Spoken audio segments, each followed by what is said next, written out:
बड़ा मनोबल। नमस्कार, आप देख रहे हैं दिव्य हिमाचल टीवी और मैं हूं आपके साथ पल्लवी शर्मा। मैं आपके सामने हाजिर हूं हिमाचल आज का मुद्दा लेकर। हिमाचल प्रदेश विश्वविद्यालय की कार्यप्रणाली पर इन दिनों बहुत बड़ा प्रश्न चिन्ह खड़ा हो गया है। विश्वविद्यालय प्रशासन की परीक्षा शाखा ने इस बार आए परिणाम में 80% विद्यार्थियों को फेल घोषित किया है। इसके बाद पूरे ही प्रदेश में हंगामा मचा हुआ है। छात्र धरने और प्रदर्शन पर उतर आए हैं। छात्रों का आरोप है कि ऐसे भी कैंडिडेट्स को फेल घोषित कर दिया है जो हमेशा टॉप पर रहे हैं।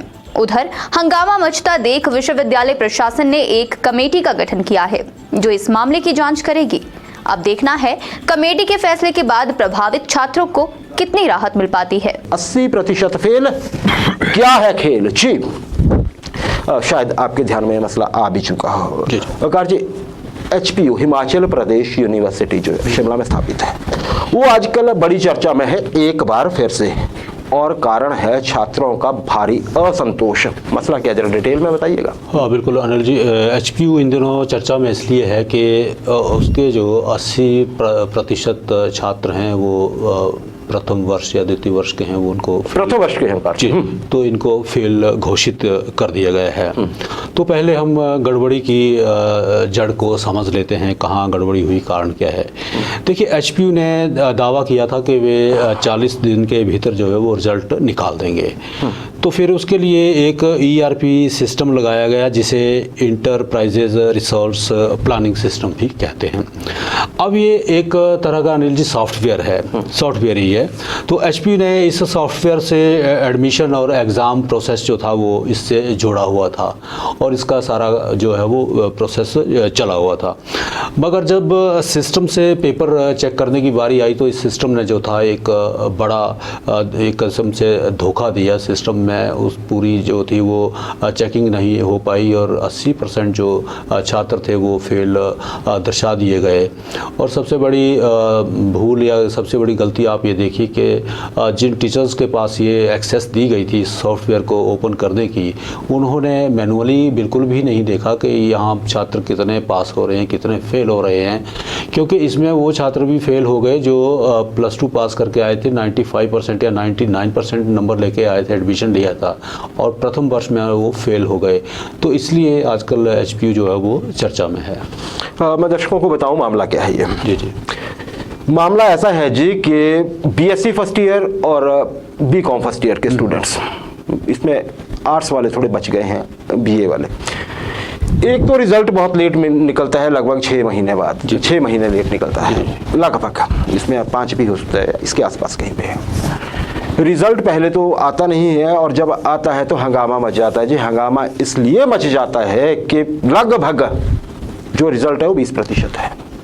कहने का मतलब क्या है, 80% छात्र जो है फेल हो गए। अच्छा, फेल हो गए हैं कोई बात नहीं, पेपर शायद नहीं ठीक से दिए होंगे, यही वजह हो सकती है। ऐसा नहीं है, इसमें ऐसे ऐसे छात्र फेल हुए हैं जो टॉपर्स थे। जी जी जी जी, ऐसे ऐसे छात्र जो टॉपर्स थे, जो चाहे आप उनके हाउस टेस्ट देख लीजिए पिछली बार का, बाकी सारे उनके जो रिकॉर्ड्स देख लीजिए। और इसमें भी क्या हुआ है, एक सब्जेक्ट में तो वो 80% तक भी मार्क्स हैं, ऐसे उदाहरण हैं, और दूसरे एग्जाम में उनके 3% भी नहीं है, या 2-3-4% है।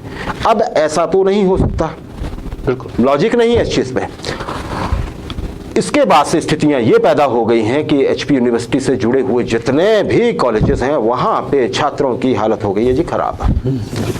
वो नारे लगा रहे हैं, क्या कर सकते हैं, नारे लगाएंगे ना। वो बार बार फरियाद कर रहे हैं, शिमला दौड़ के पहुंच रहे हैं कि महाराज देखिए, इसको चेक तो करिए, हुआ क्या ये। तो जैसे ओंकार जी ने बताया कि पता चला कि हुआ क्या हुआ, इसलिए जी ये हुआ सारा कुछ। मैं अगर आपको बताऊं कि एक यूनिवर्सिटी ने एक हाईटेक सिस्टम अपनाया कि हम इस तरह से एग्जाम चेक करेंगे, क्योंकि पहले भी शिकायतें मिलती कि रिजल्ट लेट आता है, हमारे वक्त से ही आता रहा है, अभी तक वो प्रथा चली हुई है। एक सॉफ्टवेयर किसी भी तरह का, उसमें हम टेक्निकलिटी में नहीं जाएंगे क्योंकि उसमें हम गलत हो सकते हैं बताने में, लेकिन जो मोटा मोटा है, जो छात्रों का आरोप है, उसमें क्या हुआ, उसमें ये हुआ कि जैसे मान लीजिए कोई क्वेश्चन पेपर्स हैं, वो वहाँ पे प्री फीड है, और साथ ही साथ में जो उसका एक आंसर होता है वो भी शायद वहाँ पे है। इसकी एक्सेस दी गई टीचर्स के पास है, जैसे पहले बंडल बना के भेजा जाता होगा वैसे नहीं किया, जो हमें थोड़ा सा पता चल पाया इस मामले में, क्योंकि वो खुल के बोल नहीं रहा है। तो उसे क्या किया गया जी कि उसको एक्सेस दी गई कि ये क्वेश्चन पेपर्स आपने चेक करने हैं। टीचर्स ने भी किया होगा, उस पर भी बता दिया शायद कि आपको इस नॉर्म्स के आधार पे चेक करने हैं, उन्होंने भी किया और रिजल्ट बनाए। और अब उसमें छात्रों का आरोप क्या है? छात्रों का आरोप ये है कि देखिए जिसमें होता है कि अपने शब्दों में लिखिए, यही होता है ना जी, रट्टा मत मारिए, हमें यही सिखाया जाता है। एजुकेशन का तो मतलब ही यही है ना, व्यवहार में लाइए एजुकेशन को, रट्टा थोड़ी मारना होता है।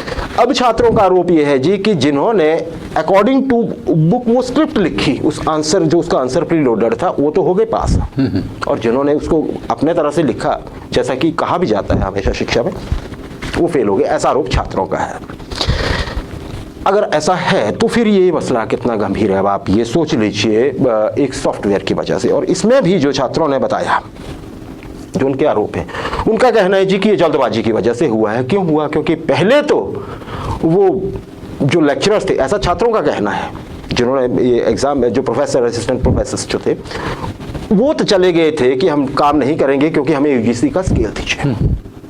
तब तक पेपर चेक नहीं हुए। अब देखिए कब ये रिजल्ट निकलने थे और कब ये बात चली हुई थी, अभी थोड़े दिनों की बात है, आपको ध्यान होगा।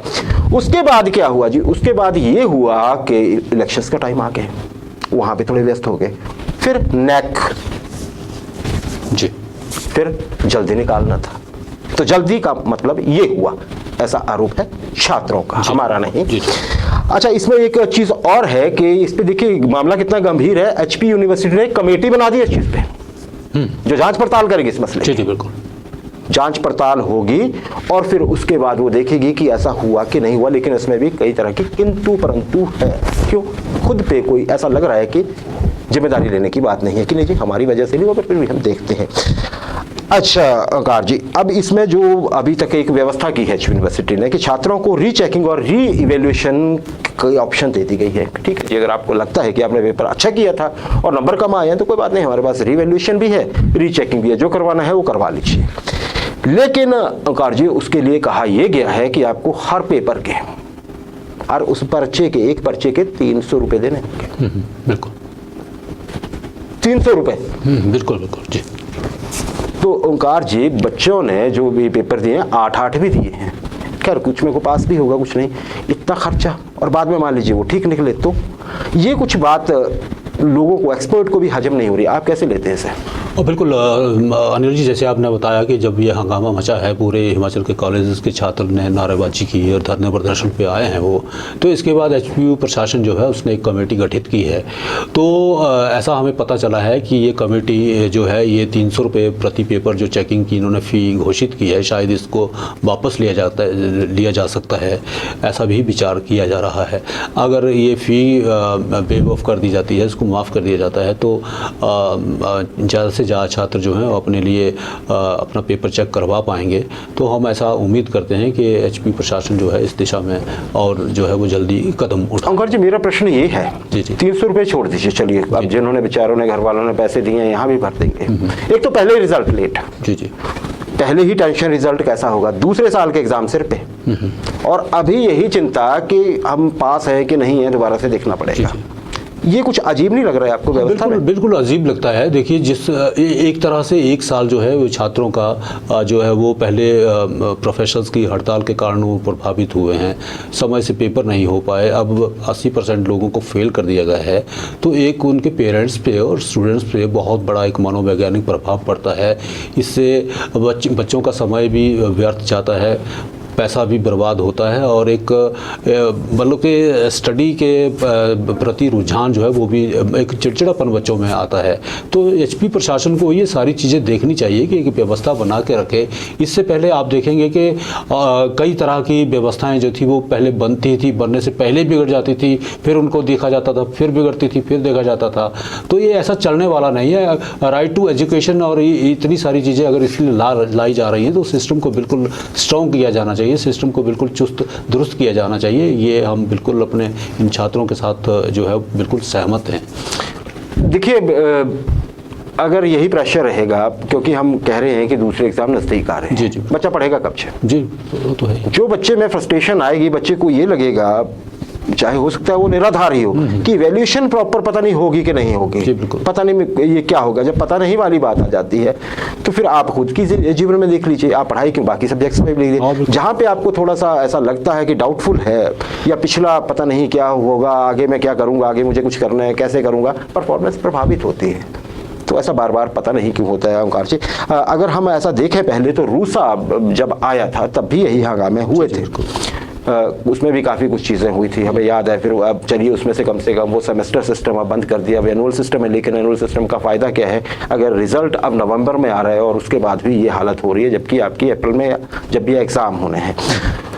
तो ये जी एक मसला है, इसे सभी लोग फॉलो कर रहे हैं, हम भी फॉलो करते रहेंगे, और उम्मीद हमारी भी यही है कि यूनिवर्सिटी प्रशासन शायद इसको उस समय पे देख नहीं पाया, क्योंकि जब ये रोल आउट हो रहा था रिजल्ट, तो तब भी शायद ये चीज़ पकड़ी जा सकती थी कि इतना कम रिजल्ट कैसे है, एक बार इसको चेक तो करिए दोबारा से, जैसे आया वैसे ये चला गया। शायद जल्दी करने की बात कही गई होगी। अब भी यही है कि रीचेकिंग का हम जो रिजल्ट है वो हफ्ते में दे देंगे।